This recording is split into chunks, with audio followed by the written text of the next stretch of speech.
Hi, I'm Dhanashree and welcome back to my YouTube channel. Today we're going to cover a very important topic, which is how to build your portfolio for ST3 General Surgery Applications. So let's get started.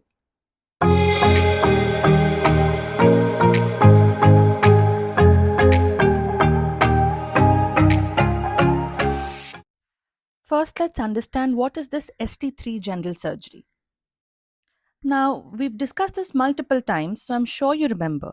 The UK Surgical Training Program includes 2 years of core surgical training with 4 to 7 years of specialty training to get your CCT and practice as a consultant.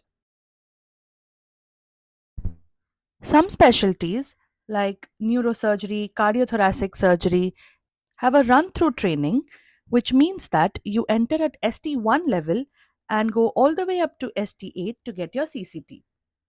Although there are a few run through training posts available in general surgery as well, mostly people have to go through 2 years of core training and 6 years of specialty training to get their CCT in general surgery. Thus, specialty training in general surgery is a 6-year program starting from ST3 to ST8, and it includes colorectal, breast, upper GI, endocrine, and transplant surgery, in which you can subspecialize. We've also talked about this previously, that as an IMG, if you are starting your NHS journey immediately after MBBS, it is perhaps better to enter core training. But if you have completed your post graduation in general surgery in your home country, or if you have more than 18 months of experience in general surgery, you would be ineligible to apply for core training, and you will have to apply for ST3 General Surgery, which is a specialty training in general surgery, to enter the CCT pathway for specialist registration. It is important to note here that MRCS is required to enter ST3 General Surgery and FRCS is required to complete your CCT. So now let's begin the ST3 General Surgery application process. Most of the steps are quite similar to CST applications, so I'm only going to brush through. Also, I'd like to mention here that I have used the 2023 application handbook for reference, as the 2024 application handbook has not yet been released. There may be some changes in the 2024 recruitment criteria, so please be aware. Timeline for 2024 applications has also not yet been released. However, applications opened about mid-November last year. Similar to CST application, step 1 is submitting an application on the portal called Oriel. And the application form is quite straightforward and very similar to the CST application form that we discussed in the last video. This is a screenshot from my application last year, and as you can see, because I accepted the ST3 urology post, my application was withdrawn from general surgery.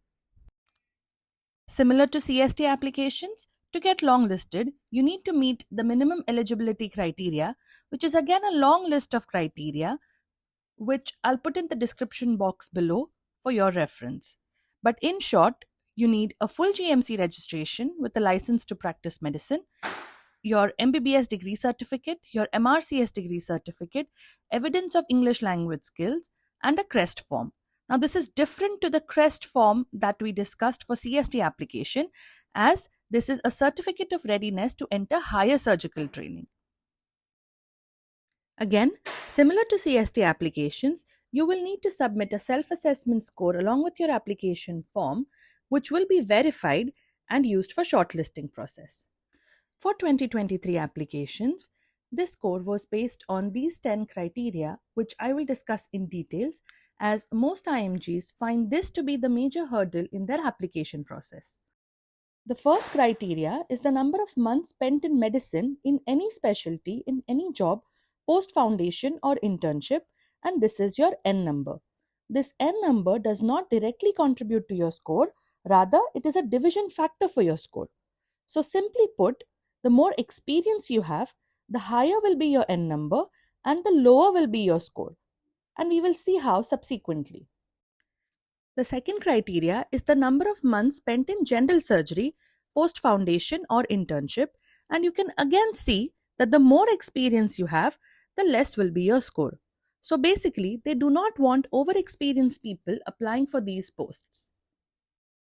The third criteria is the number of months spent in subspecialties like plastic surgery, pediatric surgery, urology, etc.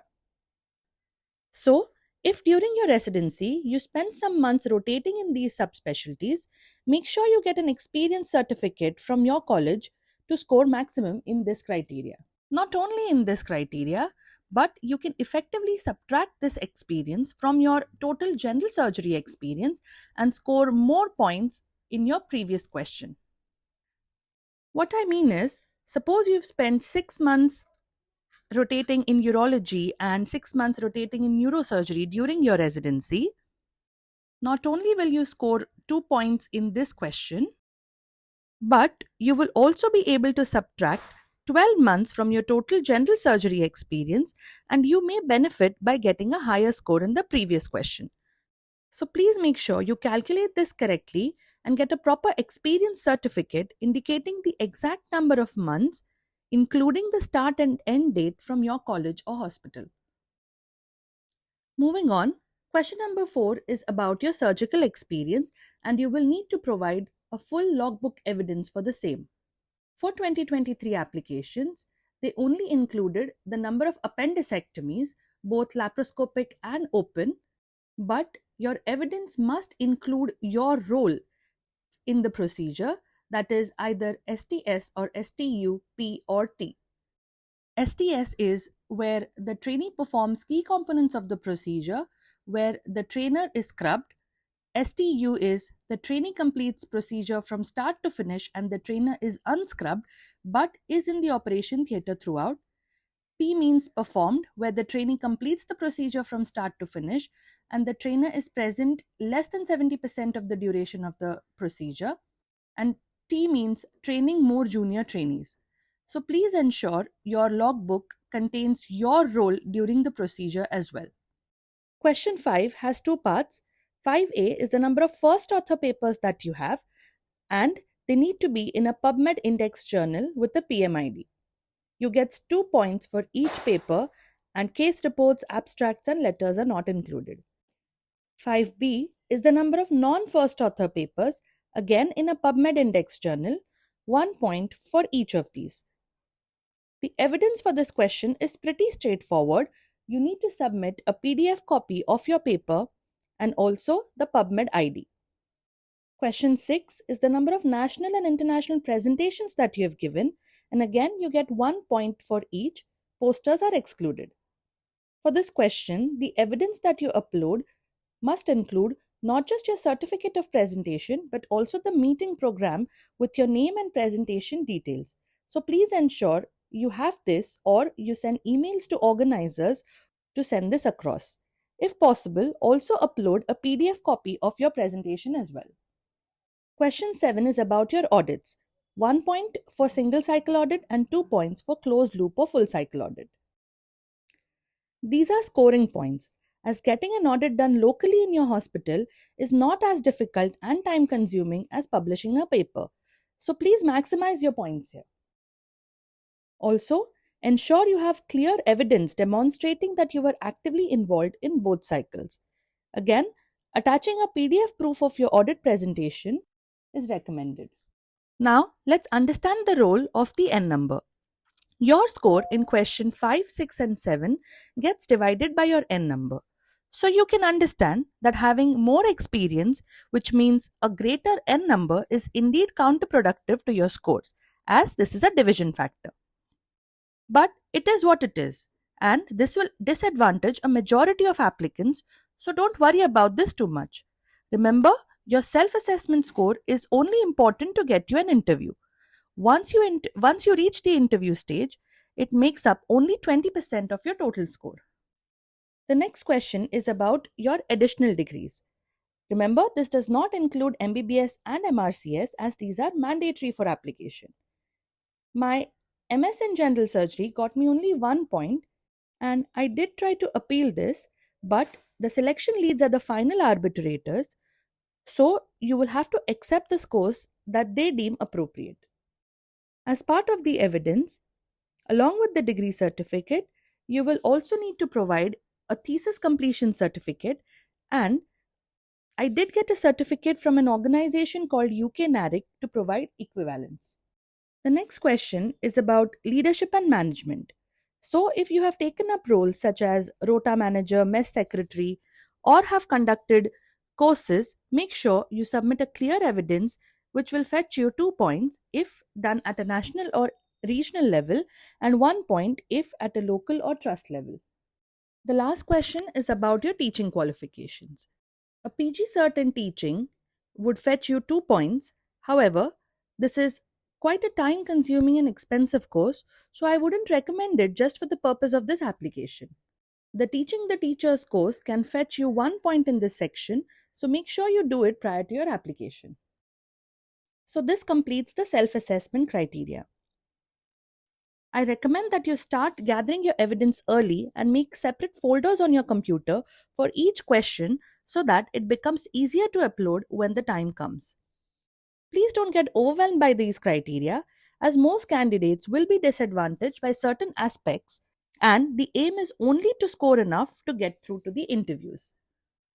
Moving on, the next step is the interview. I found the interview to be quite straightforward. It was online and the process was seamless. It lasted for about 40 minutes and there were 3 stations: the clinical scenario, management scenario, which included prioritization, and the portfolio station. As I was mainly concentrating on ST3 urology interviews, I did not prepare for my ST3 general surgery interviews, but my baseline general surgery knowledge was enough. There are certain resources like MediBuddy and MedSet to help you prepare, but the most important part is structuring your answer well. Next, you need to fill in your preferences.